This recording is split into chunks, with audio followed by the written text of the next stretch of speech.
Come in. Ah, Chris. What can I help you with?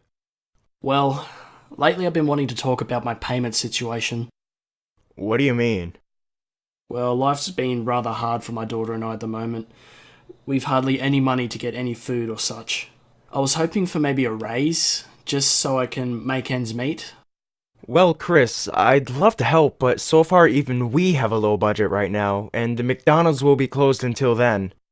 Closed? What do you mean? Well, seeing how those Mac Tonight commercials recently aired, we got more attention from the locals, and seeing how the people loved the characters, I thought I'd order the place some fresh new animatronic characters to keep the customers entertained and to bring in more people.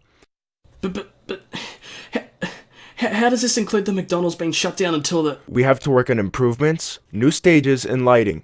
This can take weeks because of delivery and maintenance, so I'm sorry, Chris, you'll have to find some other job to work at until this place is finished. But this was the only job I could get. Nowhere else would hire me. You'll have to see what you can do, Chris. I'm sorry.